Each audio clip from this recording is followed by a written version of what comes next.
మీకు తెలుసా? మీరు జెనెటిక్స్‌లో క్వెషన్ చేసేటప్పుడు చాలా సార్లు ఇలాంటి క్వెషన్స్ వస్తూ ఉంటాయి. Like mono hybrid, di hybrid, tri hybrid. మీకు ఒకవేళ టెట్రా హైబ్రిడ్ ఇచ్చి దాని యొక్క జైగోట్స్ అండ్ గ్యామెట్స్ గురించి తెలుసుకోవాలి అని అడిగారనుకోండి, మీకు జస్ట్ ఒక ఫార్ములా ఉంటది. 2 పవర్ n, 4 పవర్ n.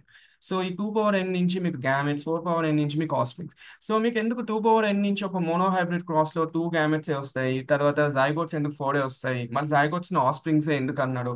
ఇలాంటి యొక్క క్లారిఫికేషన్స్ అండ్ కాన్సెప్ట్స్ గురించి కావాలి అనుకుంటే మా ఛానల్‌లో ఉన్న లాంగ్ వీడియోని యాక్సెస్ చేయండి. 2 అవర్స్ ఆఫ్ 45 మినిట్స్ ఉంది. దాంట్లో దీని గురించే కాకుండా డైహైబ్రిడ్, మోనో హైబ్రిడ్, తర్వాత ఇన్‌కంప్లీట్ డామినెన్సెస్ ఇవన్నిటి గురించి డిస్కస్ చేస్తాం. దానివల్ల మీకు ఏమైతదంటే మీరు గ్యామెట్స్ ఎలా లెక్కేయాలి, తర్వాత జైగోట్స్ ఎలా వస్తాయి, ఎలా కాలిక్యులేట్ చేయాలి.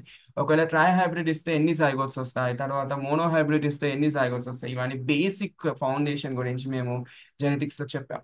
సో, మీరు ఈ ఫుల్ వీడియోని యాక్సెస్ చేయండి. దాంట్లో ఉన్న క్లారిటీని తెచ్చుకోండి.